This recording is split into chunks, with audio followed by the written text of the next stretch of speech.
എല്ലാവർക്കും നമസ്കാരം. ഗീതാജ്ഞാന യജ്ഞത്തിലേക്ക് ഏവരെയും സഹർഷം സ്വാഗതം ചെയ്യും. ഇന്ന് 180ാമത്തെ ദിവസമാണ്.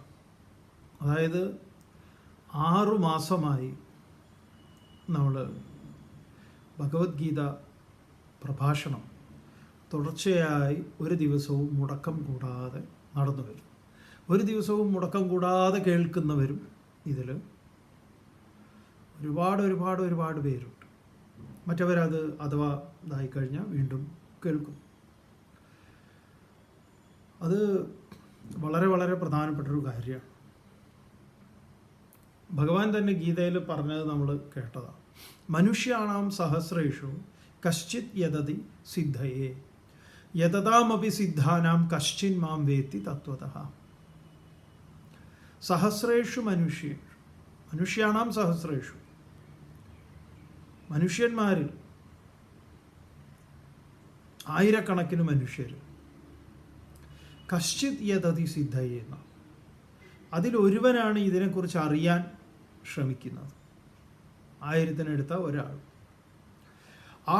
അതിൽ യതതാമപി സിദ്ധാന, ആ യത്നിക്കുന്നവർ കശ്ചിൻ മാം വേത്തി തത്വതഃ, അതിലൊരുവൻ എന്നെ താത്വികമായി ശരിയാം വിധത്തിൽ അറിയുന്നു. അപ്പം ഇതിന് പലപ്പോഴും പലരും ചോദിക്കാറുണ്ട്, എന്തുകൊണ്ടാണ് ഭഗവത്ഗീത പോലുള്ളതൊക്കെ ഒരുപാട് ആളുകൾ കാണാത്തത് എന്താണ്, ഷെയർ ചെയ്യാത്തത് എന്താണ്? അതിന് ഉത്തരം ഗീതയിൽ തന്നെ പറഞ്ഞിട്ടുണ്ട്. അതുകൊണ്ട് ലക്ഷോപലക്ഷം ആളുകൾ ഇതൊക്കെ കാണുമെന്ന് ചോദിച്ചു കഴിഞ്ഞാൽ ഇല്ല. എന്നാൽ വേറെ ഓരോ കാര്യങ്ങളൊക്കെ അത് അവർക്ക് അവരുടേതായിട്ടുള്ള താല്പര്യങ്ങൾ അത് അങ്ങനെയാണ്. ഇതങ്ങനെ ലക്ഷക്കണക്കിന് ആയിരക്കണക്കിനൊക്കെ അത് കണ്ടു കഴിഞ്ഞാൽ പ്രശ്നമാണ്. അപ്പോൾ പിന്നെ ഗീതയ്ക്ക് എന്തോ പ്രശ്നമുണ്ടെന്ന് പറയും, ഭഗവാന്റെ വാക്കുകൾക്ക് എന്തോ പ്രശ്നമുണ്ടെന്ന് പറയേണ്ടി വരും. അപ്പം ഇതിൻ്റെ സ്വഭാവം അതാണ്. അപ്പോൾ 180 ദിവസം നമ്മൾ പൂർത്തീകരിക്കുക. ഒരു മാസത്തിന് നമ്മൾ 30 ദിവസമായിട്ട് കണക്കാക്കുക. എല്ലാ മാസങ്ങളും 30 ദിവസമല്ല എങ്കിലും നമ്മൾ അങ്ങനെയാണല്ലോ കണക്കാക്കുക. 3×6=18, 180, 6 മാസം. ഏതായാലും നിങ്ങളുടെ പിന്തുണ, പ്രോത്സാഹനം ഒക്കെ ഇതിൻ്റെ പിറകിലുണ്ട്. അതിനൊക്കെ നന്ദി പറയണം. ഇത് ഒരുപാട് പേരിൽ എത്തിക്കാൻ നിങ്ങൾ ആഗ്രഹിക്കുന്നുവെങ്കിൽ ഈ പറഞ്ഞ പോലെ 1000-ൽ-1 ആവട്ടെ. അപ്പം നിങ്ങളും നിങ്ങളുടെ സുഹൃത്തുക്കളായിട്ടും ബന്ധുമിത്രാദികളും ഒക്കെ ആയിട്ട് ഇത് ഷെയർ ചെയ്ത് കാണാൻ അവരെ പ്രേരിപ്പിക്കുക. അതാണ് ഈ സമയത്ത് നമുക്ക് നിങ്ങളോട് പറയാനുള്ളത്. ഏതായാലും 16-ാം അധ്യായത്തിൽ ഭഗവാൻ ദൈവീ സമ്പത്തിനെ കുറിച്ച് വിവരിക്കുന്നു. അതിൽ അഭയം സത്വസംശുദ്ധിർ ജ്ഞാനയോഗ വ്യവസ്ഥിതി ദാനം ദമശ്ച യജ്ഞശ്ച സ്വാധ്യായ തപ ആർജവം. ഇത്രയും കാര്യങ്ങളാണ് നമ്മൾ കണ്ടിട്ടുള്ളത്. അതിൽ ചില സംശയങ്ങളൊക്കെ ചോദിക്കേണ്ടതായിട്ടുണ്ട്.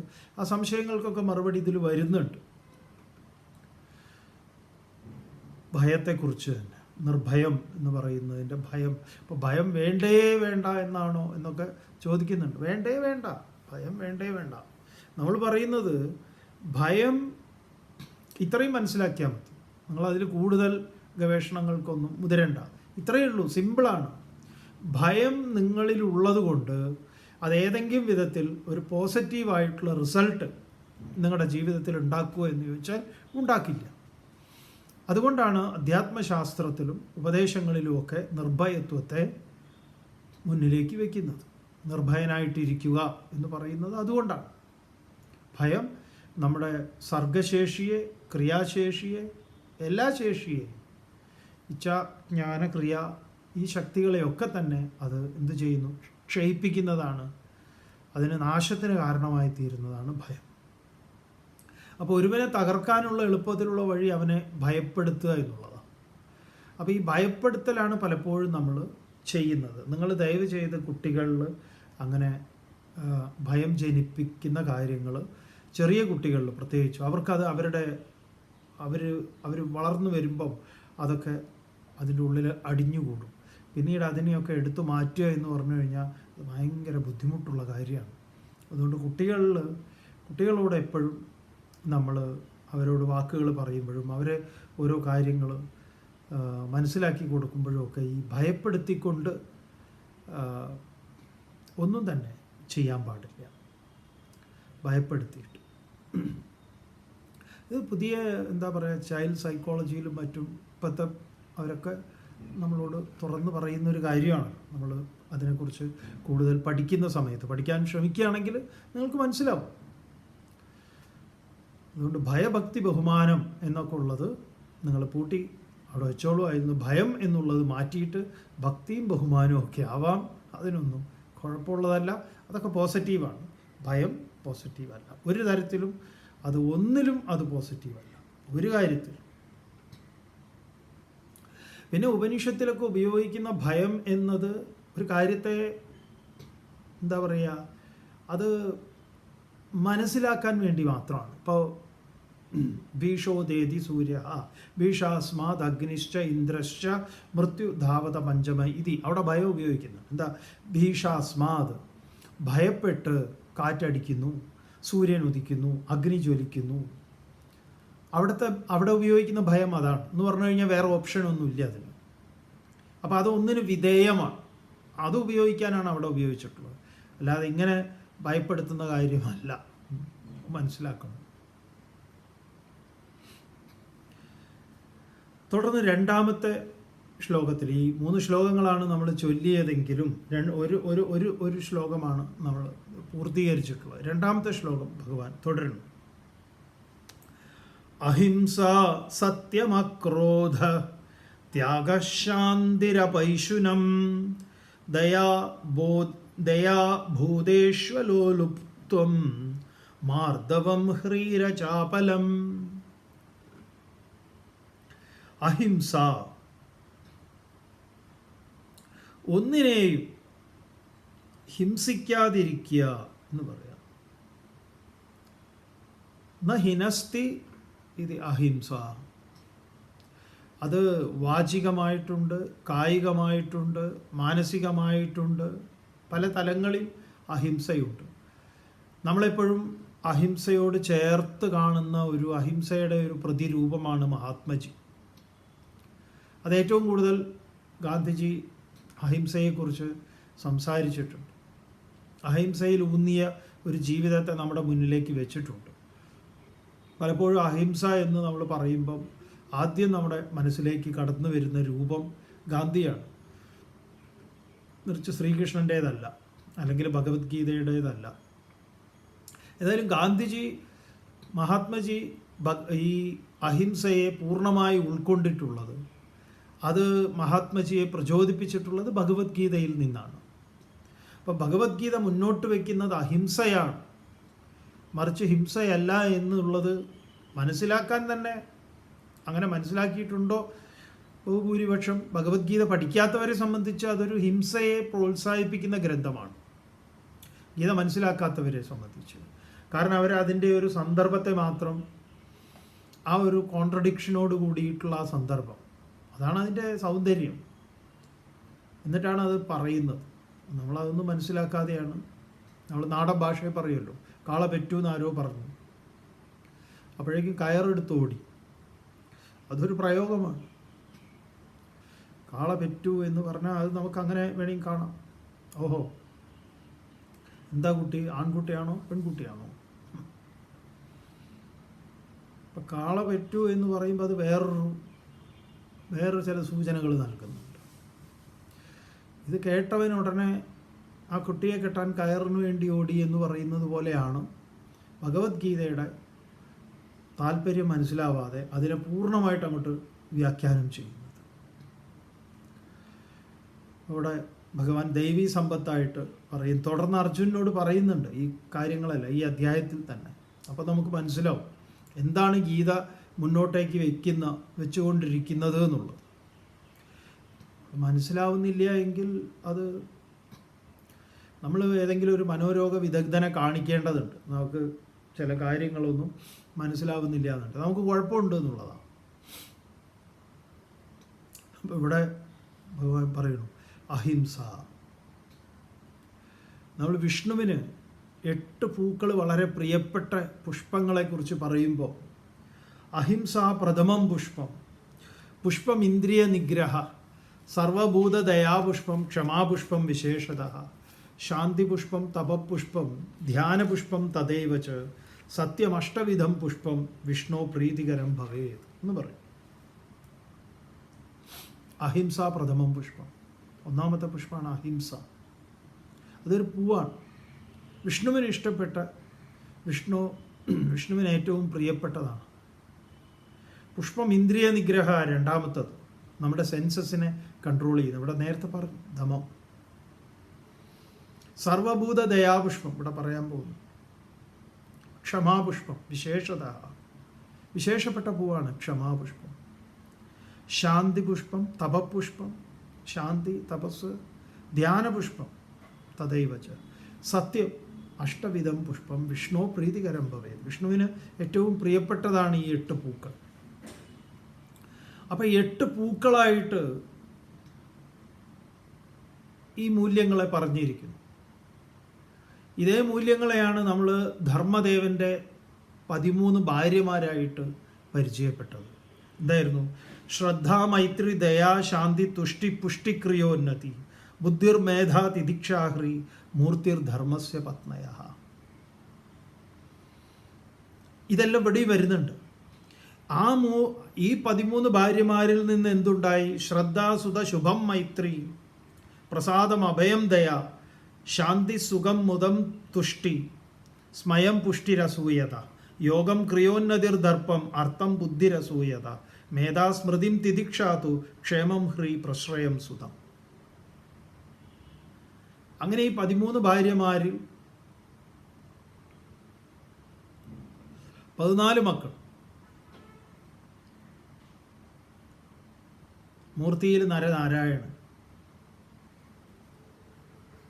അപ്പോൾ നോക്കൂ, ഈ തത്വത്തെ പല കഥാരൂപത്തിൽ നമ്മൾ നിങ്ങളോട് ആവർത്തിച്ച് പറയുന്നത് അതാണ്. ഈ തത്വം നമ്മുടെ ജീവിതത്തിൽ പ്രാവർത്തികമാക്കാനുള്ളതാണ്. അതുകൊണ്ട് ഇതിനെ പൂക്കളായിട്ട് പറഞ്ഞിട്ടുണ്ട്.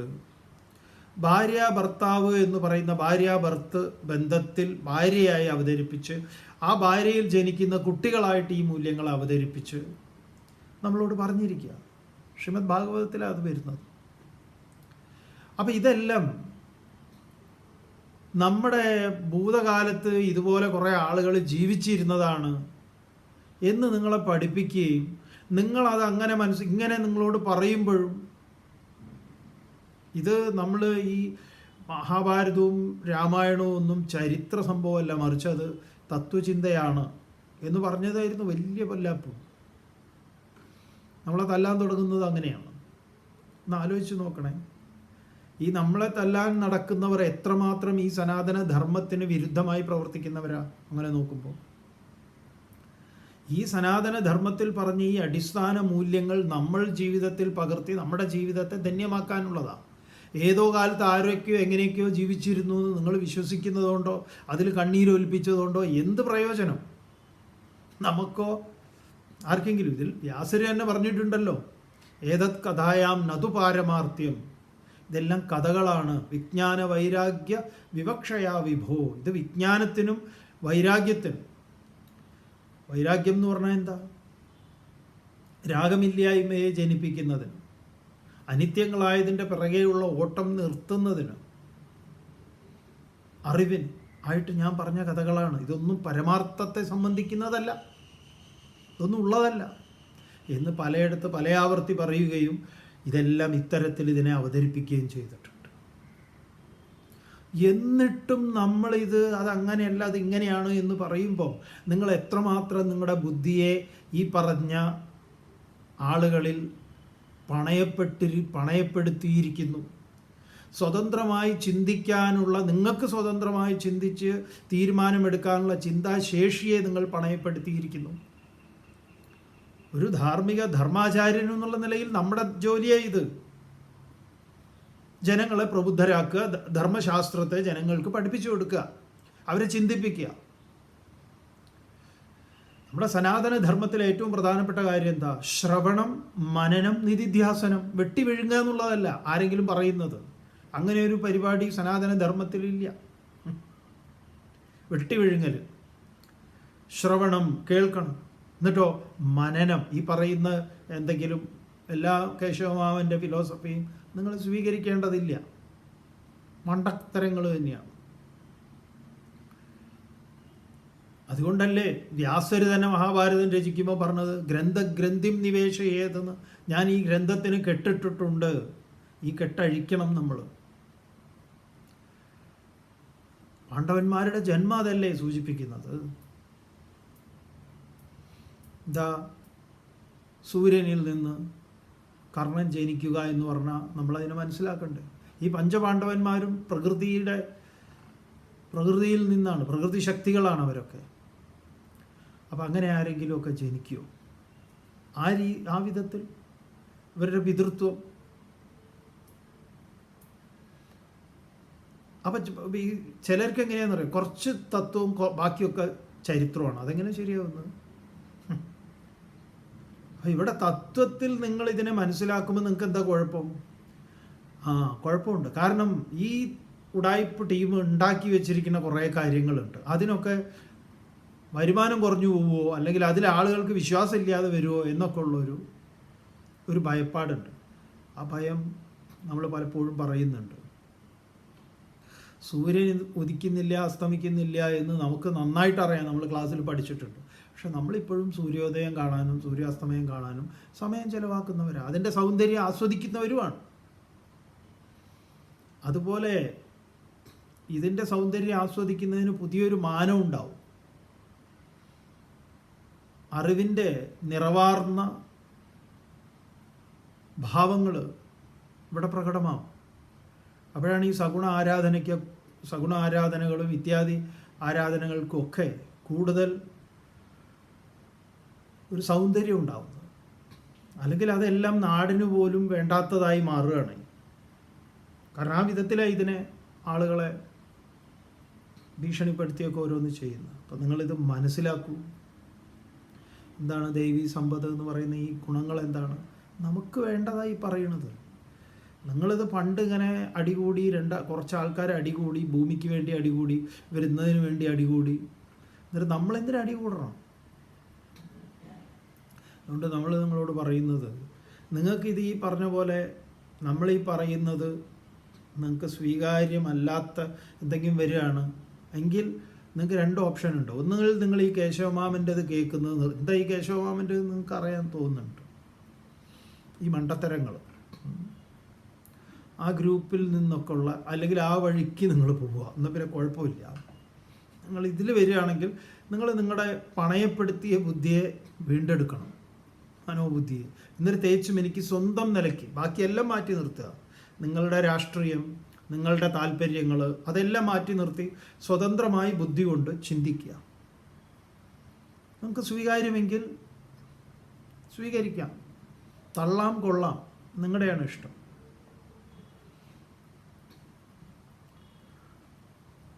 അപ്പോൾ നോക്കൂ, ഇപ്പോൾ അഹിംസയും ഒക്കെ, അഹിംസ പ്രഥമം പുഷ്പം, പുഷ്പം ഇന്ദ്രിയ നിഗ്രഹ, സർവഭൂതദയാ പുഷ്പം, ക്ഷമാപുഷ്പം വിശേഷത, ശാന്തിപുഷ്പം, തപപുഷ്പം, ധ്യാനപുഷ്പം, തദൈവ ച സത്യമഷ്ടവിധം പുഷ്പം വിഷ്ണു പ്രീതികരം ഭവേത്. വിഷ്ണുവിന് ഏറ്റവും പ്രിയപ്പെട്ട പൂക്കൾ ഇതാണ്. അപ്പം നിങ്ങൾ ഈ ക്ഷേത്രങ്ങളിൽ പൂക്കൾ കൊണ്ടുപോയി കാശ് കൊടുത്ത് മേടിക്കുന്നതിന് പകരം ഒരിക്കലും വാടാത്ത വാടാമലരുകളായിട്ടുള്ള ഈ പറഞ്ഞ 8 പൂക്കൾ നിങ്ങൾക്കത് ഏതെങ്കിലും വിധത്തിലുള്ള എന്താ പറയുക, കീടനാശിനി തളിച്ച് വളം പ്രത്യേകം കൊടുത്ത് വെള്ളം കൊടുത്ത് അതിനെ വെയിലിൽ നിന്ന് മഴയിൽ നിന്നൊക്കെ പരിരക്ഷിക്കേണ്ടതുണ്ടോ എന്ന് ചോദിച്ചാൽ ഇല്ല. ഇത് നിങ്ങളുടെ ഉദ്യാനത്തിൽ, നിങ്ങളാകുന്ന ഉദ്യാനത്തിൽ നട്ടു വളർത്താവുന്നതാണ്, വളർത്തേണ്ടുന്നതുമാണ്. ആ പൂക്കൾ വിഷ്ണുവിന് ഏറ്റവും പ്രിയപ്പെട്ടതാണെന്ന് നമ്മുടെ പൂർവ്വസൂരികളായിട്ടുള്ള ഗുരുക്കന്മാർ നമുക്ക് പറഞ്ഞു തന്നു. അവർ പറഞ്ഞ കാര്യങ്ങൾ നിങ്ങൾക്ക് പറഞ്ഞു തരിക എന്നുള്ളതാണ് നമ്മുടെ ദൗത്യം. അത് നമ്മൾ നിങ്ങളോട് പറയുന്നത് നിങ്ങളുടെ വ്യക്തിപരമായ ഉന്നമനം, അതിലൂടെ നിങ്ങളുടെ കുടുംബത്തിൻ്റെ ശാന്തി, അത് സമൂഹത്തിൻ്റെ ഈ ശാന്തിയായി തീരും. ഇതാണ് നമ്മുടെ സനാതന ധർമ്മത്തിൻ്റെ വഴി. അപ്പം അഹിംസ എന്താണ്? അഹിംസ ഒന്നിനെയും ഹിംസിക്കാതിരിക്കുക. ഈ അഹിംസ എവിടുന്നാണ് ഉണ്ടാവുന്നത്?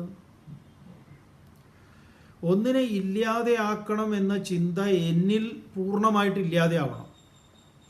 അപ്പോഴേ അഹിംസ സംഭവിക്കുള്ളൂ എന്നിൽ. അപ്പം മറ്റൊന്നിൻ്റെ നിലനിൽപ്പ് അതെനിക്ക് അപകടമാണ് എന്ന് ഞാൻ തിരിച്ചറിയുമ്പോഴാണ് അതിനെ ഉന്മൂലനം ചെയ്യാൻ ഞാൻ ശ്രമിക്കുന്നത്. അപ്പോഴാണ് ഹിംസ ഉണ്ടാവുന്നത്.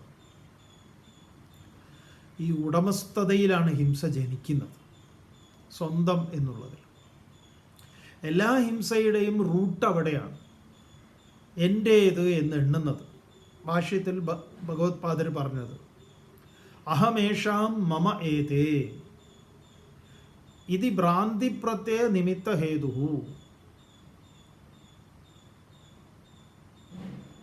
അഹമേഷാം ഞാൻ അവരുടേത്, അവർ എൻ്റേത്. ഈ ഭ്രാന്തിയിൽ നിന്ന് എല്ലാ സംഘർഷത്തിൻ്റെയും തുടക്കം. ഹിംസ ജനിക്കുന്നത് അവിടെയാണ്. വാസ്തവത്തിൽ അഹിംസയുടെ വേറൊരു തത്വത്തെയാണ് മൃത്യുഞ്ജയ മന്ത്രത്തിൽ അവതരിപ്പിക്കുന്നത്. ഈ മൃത്യുഞ്ജയ മന്ത്രത്തെക്കുറിച്ച് നമ്മൾ മനസ്സിലാക്കിയത് എന്താ? മരിക്കാതിരിക്കുക എന്നുള്ളതാണ്. ജീവിച്ചിരിക്കുമ്പോഴേ മരിച്ചവരാണെന്നാണ് മൃത്യുഞ്ജയം പറയുന്നത്. അതിൽ നിന്നാണ് നമ്മൾ ജയിക്കേണ്ടത്.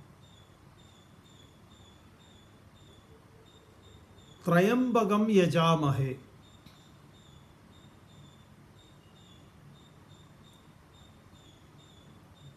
ത്രയംബകത്തെക്കുറിച്ച് പറയുകയാണെങ്കിൽ കുറേ ഉണ്ട്. ഭഗവാന്റെ വില്ലാണ് ത്രയംബകം. ആ ഓ മാ അത് തന്നെ. പ്രണവോ ധനു എന്നാണ്. പ്രണവമാണ് ധനുസ്. അങ്ങനെയാണെങ്കിൽ അകാര ഉകാരം അകാരങ്ങളാണ് പ്രണവം. അത് തന്നെയാണ് ത്രയംബകം. അത് ഞങ്ങൾ യജിക്കുന്നു, ഉപാസിക്കുന്നു. അതായത് വലിയ വില്ലിനെടുത്ത് ആരും ഉപാസിക്കാനാണ്? നമ്മൾക്കെന്തിനാ വില്ല്? ഞാൻ യജിക്കുന്നത്, ഞങ്ങൾ യജിക്കുന്നത്, ഞങ്ങൾ ഉപാസിക്കുന്നത് പ്രണവത്തെയാണ്. ത്രയംബകം യജാമഹേ. സുഗന്ധിം പുഷ്ടിവർദ്ധനം. എല്ലാവിധത്തിലുള്ള തുഷ്ടിയും പുഷ്ടിയും ഹർഷവും എല്ലാം ഇവിടെ വർദ്ധിക്കണം. അതൊക്കെ വർദ്ധിക്കുമ്പോഴും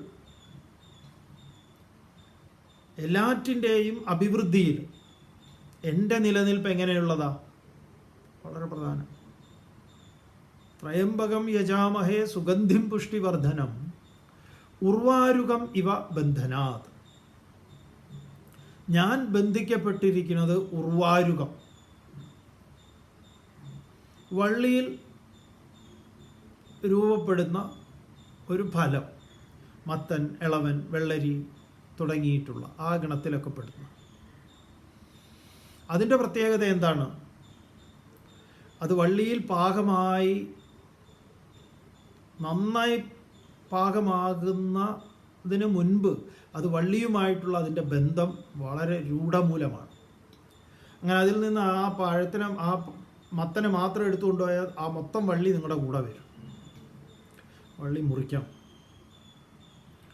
പക്ഷെ നല്ല പാകമായി നിരിക്കട്ടെ. ഒരുപാട് പാകമായി കഴിഞ്ഞാൽ, അതിൻ്റെ കൃത്യം പാകമായി കഴിഞ്ഞാൽ എല്ലാ ഫലങ്ങളും കണ്ണിയിൽ നിന്ന് താഴെ വീഴും. അത് നാളികേരമാണെങ്കിലും അത് മാമ്പഴമാണെങ്കിലും എല്ലാം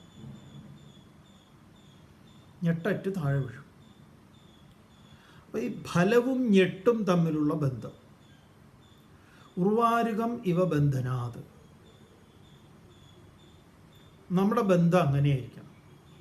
ഞാനാകുന്ന ഫലം. അതുകൊണ്ടാണ് കർമ്മഫലം എന്നൊക്കെ പറയും. നമ്മളൊരു ഫലമാണ്. എല്ലാം വേദാന്തത്തിൽ ഉപയോഗിച്ചിരിക്കുന്ന അങ്ങനത്തെ എന്താ പറയുക ടേംസാണ്. വാസന, നമ്മുടെ തുടർ കർമ്മങ്ങളുടെ പ്രേരകങ്ങളായി നിൽക്കുന്നതിനെയാണ് വാസന എന്ന് പറയുന്നത്. ഓരോന്നിൻ്റെ വാസനയാണ് അതത് കാര്യങ്ങൾ അതിനെ ചെയ്യിക്കുന്നത്. അപ്പോൾ ഉർവാരുകം ഇവ ബന്ധനാത്, ആ പാകമായ വള്ളിയും ഫലവും തമ്മിൽ എങ്ങനെയാണോ തൊട്ടു തൊട്ടില്ല, ഇതാണ്. ഇതുപോലെ ആയിരിക്കണം ഞാനും ലോകവും. ഈ വള്ളിയാണ് ലോകം, ഞാനാണ് ഈ മത്തൻ.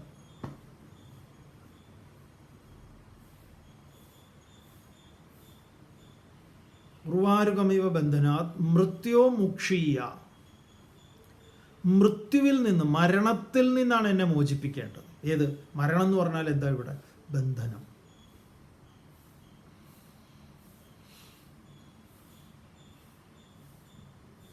മൃത്യോർമുക്ഷിയ മാ അമൃതാത്, മരണമില്ലായ്മയിൽ നിന്നല്ല.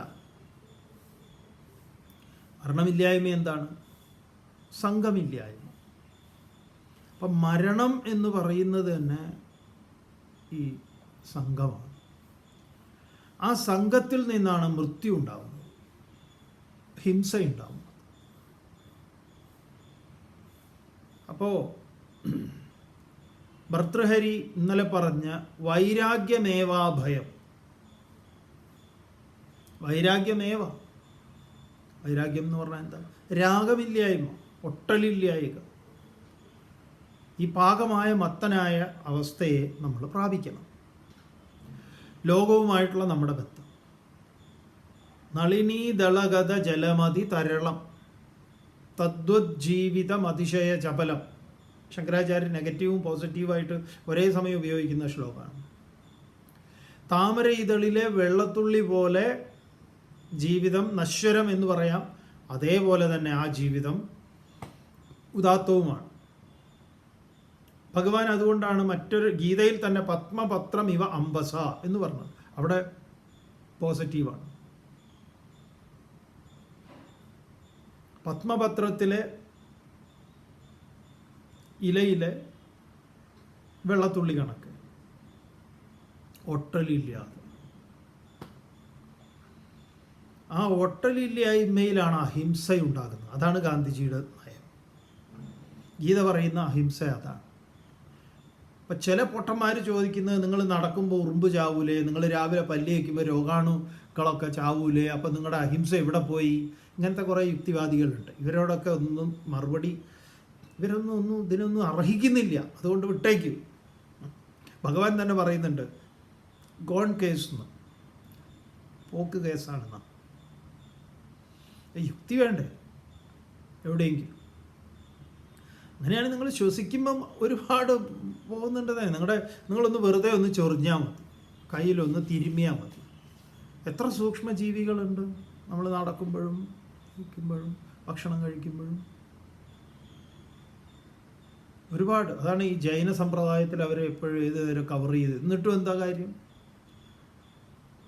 അവരുടെ ശരീരത്തിനകത്ത് തന്നെ ഉണ്ടാവുന്ന പലതും ഉണ്ട്. വായിക്കകത്തൊക്കെ എത്രയോ സൂക്ഷ്മജീവികൾ ഉണ്ടാവും.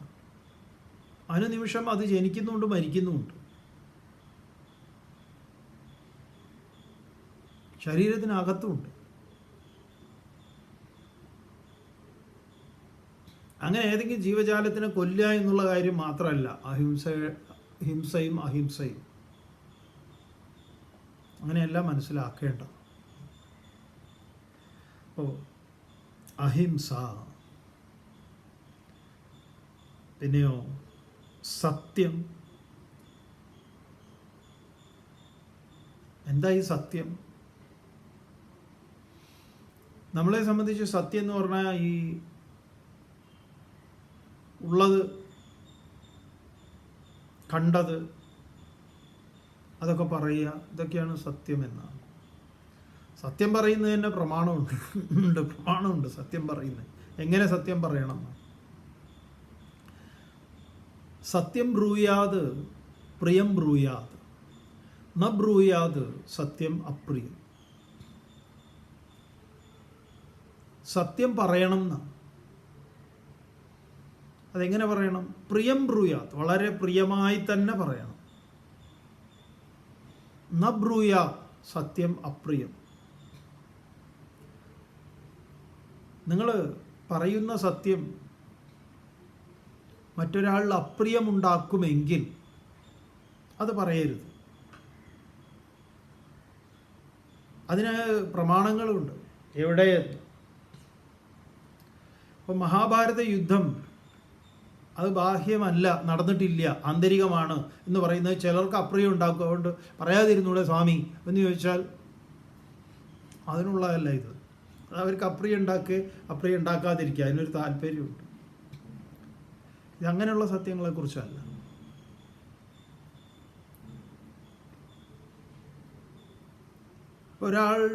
ഒരാൾ മരിച്ചു, ഒരു അപകട മരണം. അയാളുടെ ഭാര്യയോട്, അയാളുടെ മക്കളോട്, ആരോടെങ്കിലുമൊക്കെ പോയിട്ട് നിങ്ങളുടെ ഭർത്താവ് അവിടെ വണ്ടി ഇടിച്ച് മരിച്ചു, നേരിട്ട് അങ്ങോട്ട് പറഞ്ഞാലോ? പറഞ്ഞത് സത്യമാണ്, പക്ഷെ അങ്ങനെ സത്യം പറയാമോ? നബ്രൂയാത് സത്യം അപ്രിയം, അവിടെ അപ്രിയം ഉണ്ടാക്കും. അപ്പം അത് പറയുന്നതിനൊരു രീതിയുണ്ട്. അവരെ അതിലേക്ക് എത്തിക്കാൻ വേണ്ടുന്ന ചെറിയ കാര്യങ്ങളുണ്ട്. ഒരു ആക്സിഡൻ്റ് ഉണ്ടായി എന്ന് പറയുന്നുണ്ട്. ആരവിടെ? മോനൊന്നും ഇല്ലേ? ചേച്ചി അവിടെ ഒരു ആക്സിഡൻ്റ് ഉണ്ടായി, ചേട്ടൻ ആ ഭാഗത്ത് അവിടെ എവിടെയോ ഉണ്ടായിരുന്നു തോന്നുന്നുണ്ട്, ആശുപത്രിയിലേക്കൊക്കെ പോയിട്ടുണ്ട്, കൊണ്ടുപോയിട്ടുണ്ട്. എനിക്കൊരു സംശയം ചേട്ടനാണോ എന്ന്. വണ്ടിയായിട്ട് അങ്ങോട്ട് പോകണത് കണ്ടിരുന്നു. അപ്പോൾ ഇവനറിയാം നന്നായിട്ട് ഇന്നാൾ തന്നെയാണ്, തട്ടിപ്പോയിട്ടുണ്ടെന്നും അറിയാം സ്പോട്ടിൽ, പക്ഷെ ആശുപത്രിയിൽ പോയിട്ടുണ്ട്.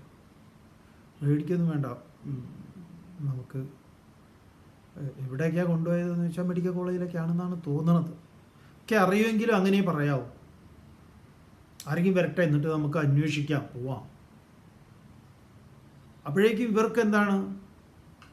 രണ്ട് ഇതുണ്ട്. ഈശ്വര എന്തെങ്കിലും പറ്റിയിട്ടുണ്ടാവുമോ, അല്ലെങ്കിൽ അങ്ങനെ അതുമായിട്ടൊരു മറ്റേത് കേട്ട് കഴിഞ്ഞാൽ ഇന്നസെൻറ്റിന് ലോട്ടറി അടിച്ച പോലെ അവിടെ കിടക്കും, വീണു പോവും. അടിക്കാത്ത ലോട്ടറി. അപ്പോൾ സത്യം പ്രിയമായി പറയുക എന്നുള്ളത് അത്തരം കാര്യങ്ങളാണ്, അല്ലാതെ ഈ പറഞ്ഞ കാര്യങ്ങളെയല്ല. നമുക്ക് എല്ലാറ്റിനും അങ്ങനെയാണ്. കൃത്യമായ പ്രമാണം പൂർണ്ണമായി മനസ്സിലാക്കാതെ അസ്ഥാനത്ത് കയറി കൊതുകിനെ കൊല്ലാൻ റിവാൾവർ ഉപയോഗിക്കുന്ന പോലെയാണ്. അത് വല്ലവൻ്റെ നെഞ്ചത്തേക്ക് പോയി തറയ്ക്കും. അതിനുള്ളതല്ല. അപ്പം സത്യം എന്താണ്? സത്യം അതാണല്ലോ ആദ്യം അറിയേണ്ടത്. ശിഷ്യൻ ചോദിക്കുന്നുണ്ട് ഗുരുവിനോട്, സത് കിം, എന്താണ് സത്? കാലത്രയേബി യത് തിഷ്ഠതി തത് സത്. 3 കാലത്തും മാറാതെ നിലനിൽക്കുന്നതേതോ അതാണ് സത്. ഏതാ 3 കാലം? ജാഗ്രത്, സ്വപ്ന, സുഷുപ്തി. അവിടെ എന്താ നിൽക്കുന്നത്? ഞാൻ. ജാഗ്രത അവസ്ഥയിലും സ്വപ്നാവസ്ഥയിലും സുഷുപ്തി അവസ്ഥയിലും ഈ അനുഭവങ്ങൾ മാറുമ്പോഴും മാറാത്ത ഒന്നുണ്ട്, ഞാൻ എന്ന ബോധം. അതാണ് പാരമാർത്ഥികമായിട്ടുള്ള സത്, സത്യം. അതുമായി വിരുദ്ധമല്ലാത്ത, അതിനോട് ചേർന്ന് നിൽക്കുന്ന എല്ലാ മൂല്യങ്ങളും സത്യമാണ്. സത്യം പറയുക എന്നുള്ളിടത്തൊക്കെ അതിന് വിരുദ്ധമാവരുത്. നമ്മുടെ വാക്കിലെ സത്യം എന്ന് പറയുന്ന അതാണ്. കർമ്മങ്ങളിലെ സത്യം. അത്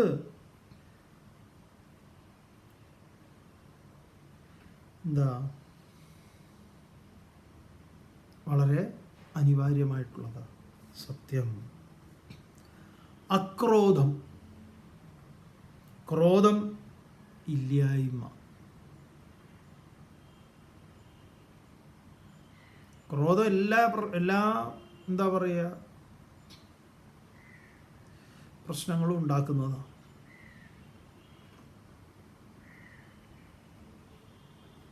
ആൻഡ്രോയിഡ് കുഞ്ഞപ്പൻ എന്ന് പറയുന്ന ഒരു സിനിമ ഉണ്ടല്ലോ, അതിൽ സുരാജ് ഇങ്ങനെ ഭയങ്കര ദേഷ്യപ്പെടുന്നുണ്ട് മോനോട്.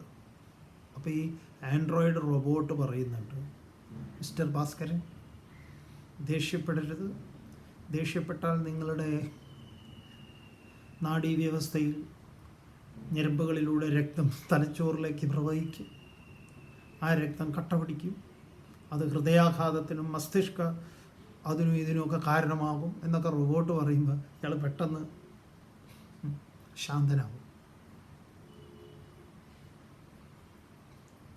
അപ്പം ഈ ക്രോധം പ്രത്യേകിച്ച് എന്താ പറയുക, ഇതാരുടെ ഭാര്യയും മക്കളുമാണ്? അധർമ്മൻ്റെ. നിങ്ങൾ വീണ്ടും നിങ്ങളുടെ അടുത്തേക്ക് വരിക. അപ്പോൾ ഈ അധർമ്മൻ്റെ ഭാര്യയും മക്കളുമാണ് ഈ പറഞ്ഞ ഈ നെഗറ്റീവായിട്ടുള്ള കാര്യങ്ങൾ. ഇതിൻ്റെ അത് പറയാൻ പോകുന്നുണ്ട് ആസുര സമ്പത്തിനെ കുറിച്ച് പറയും.